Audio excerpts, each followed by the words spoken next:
We are a group of 26 people laying here in the border for the next day between Belarus and Poland. La seule possibilité de sortir de la Biélorussie, c'est d'entrer en Pologne.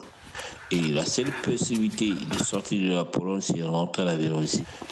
احنا لغينا بين الحدودين كما تشاهدون. برد لا يعلمه إلا الله. نرجو التعاون معنا. These men, women and children are stuck in Eastern Europe. In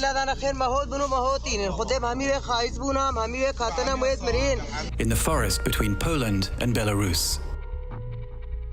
Our observers have been sending alerts since the summer about the dangers on a new migration route going through Belarus. They come from Syria, from Yemen, and the Democratic Republic of Congo, all hoping to get to the European Union. The EU slapped sanctions on Belarus in June because of the country's contested election. Belarus responded by giving visas to migrants and sending them across the border into the neighboring EU states. Poland has recorded 16,000 attempted border crossings since then.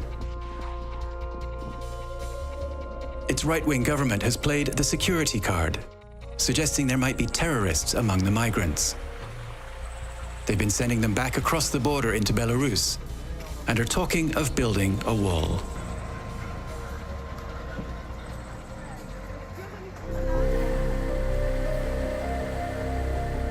In the border region of Podlasia, activists from the Atsalania Foundation are in touch with migrants who are in the border zone. They exchange messages and GPS coordinates. A family from Iraqi Kurdistan has managed to slip past the border guards. They say they spent 7 days trying to cross from Belarus with their children. 1-8 10 و13 و14.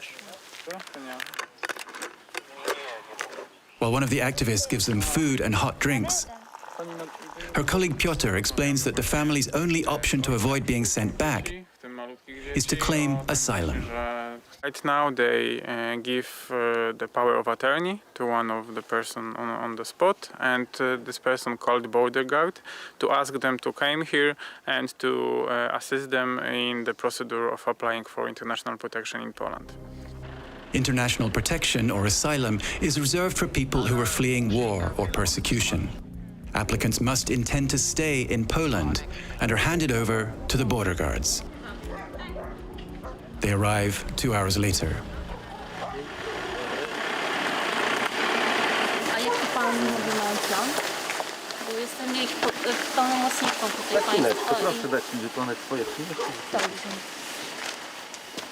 KAROLINA has volunteered to help the family with their asylum request. The Polish parliament has authorized border guards to send even asylum seekers back to Belarus. She hopes the presence of journalists will keep them from doing it.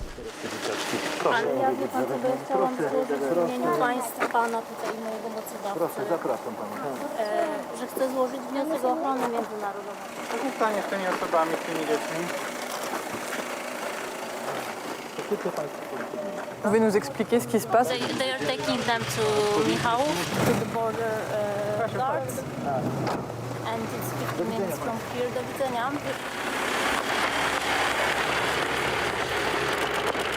Sometimes they are throwing them into the forest, also children. That's why we will follow them and see where are they going and try to make contact with them.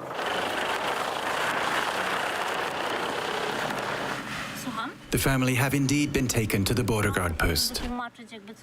The negotiations continue. Karolina Szymańska, jestem pełnomocniczką osób, które miały być przywiezione tutaj do Michałowa. The father and his 4 children will spend the night at the border post. They have avoided being sent back to Belarus, at least for now. They have a long road ahead. Ale że This family was able to get help because they managed to get out of the 3-kilometer exclusion zone that's been imposed on the Polish side of the border. Only residents can enter the zone, not NGOs and not journalists.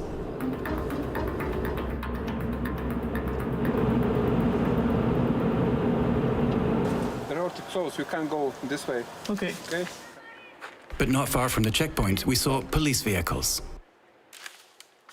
A group of 4 men has been arrested. Tu są migranci, tak? Ja nie mogę panu nic powiedzieć. Rzecznik prasowy, odsyłam do rzecznika prasowego. Proszę pana, telefon jest dostępny na internecie. Państwo wiedzą o tym doskonale. Backup arrives. Then the border guards who take the men away. They are from Syria.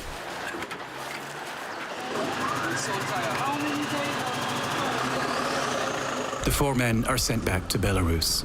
Such expulsions are against the international principle of non-refoulement. Countries are not supposed to expel migrants without examining their request.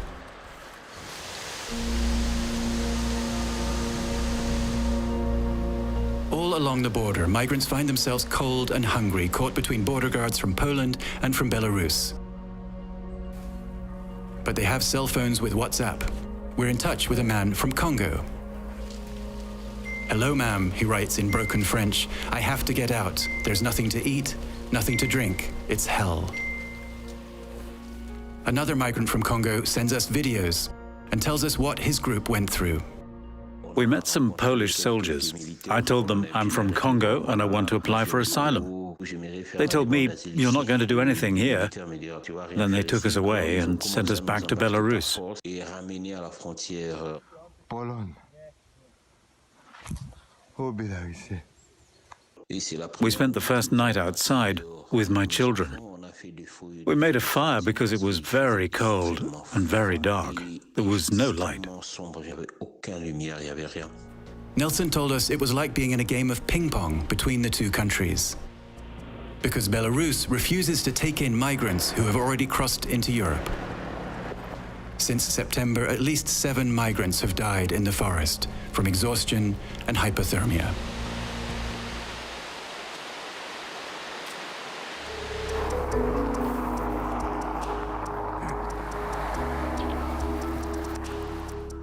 In the town of Michalovo, 20 kilometers from the border, the mayor's office has set up an aid point. As you see, we're receiving a lot of warm clothes, jackets, and many of them are for kids. Et ça, c'est des choses qui vous ont été ramenées par les habitants de la région ou d'un peu partout en Pologne? It's from all over the Poland. Today at night we have like 0 degrees, so it's getting colder and colder. And we have an ambulance here, so if any medical help is needed, we can provide it. The center has been open for 4 days. The town's firemen have been posting notices in the forest, but so far no migrants have come for help. Thing is, if they come here, we're gonna inform the border guards because, you know, they need to tell us if they want asylum or not. But before they meet them, at least give them food, give them clothes, whatever, you know. Under orders to report any migrants who come for help, the mayor's office says they will at least help them apply for asylum. Those that don't apply will get some food and some rest, but will most likely be sent back. I tak to działa i tak mówię, no wszystko to, co zostanie zebrane. Sorry, takim bardzo prostym, nie? Jak można pomóc, bo jest dużo ludzi, którzy nas pyta, jak można pomóc. Widzę, że tutaj... Także mówię, my zbieramy kontakty, jak coś zostawcie do siebie kontakt jakiś tam. It's clear that many Poles want to do what they can to help. MAYRA drove 400 kilometers. On a des enfants dans la forêt, il fait froid, il pleuve, c'est impossible. Qu'est-ce qui se passe ici? On ne peut pas laisser les gens comme ça dans la forêt. MAYRA's car is full of donated items. She's planning to distribute them among the NGOs who are doing what they can to get assistance to the migrants in the forest.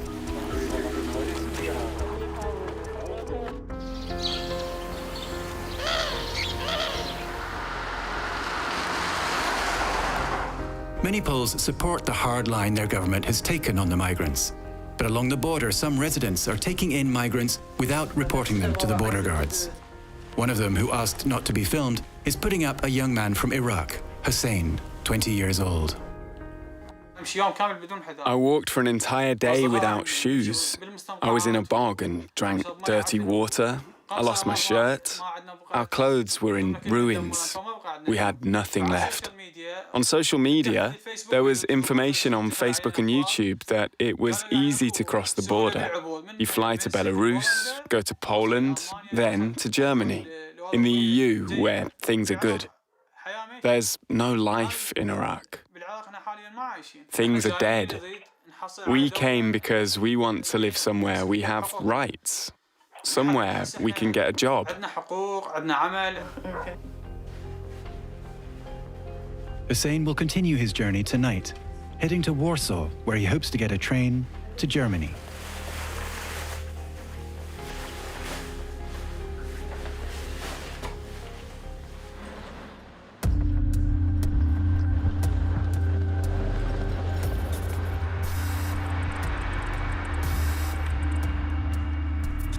In Warsaw, at the Foreign Ministry, there's no doubt who's to blame for the crisis. Belarus's hardline president, Alexander Lukashenko. Maybe to better understand what's the aim of, what's the goal of Mr. Lukashenko is to provoke the crisis on the border and to provoke that very emotional discussion about this. I mean, it is an artificial crisis. Que va-t-il se passer si les migrants continuent de passer la frontière cet hiver? They are in a very delicate and dire and difficult situation, of course, if if they spend nights and days in the forest. But I'm pretty sure that they knew the risk. You can look at this crisis from the humanitarian perspective, which you are trying to do, but we should look at this problem also from the other side. I mean, it is a matter of security of our country and of our community. In October, Poland and 11 other member states asked the EU to finance the construction of physical barriers along the Belarusian border to stop illegal crossings. The EU's Interior Commissioner said she had nothing against the proposal in principle, but didn't think the EU should pay for it.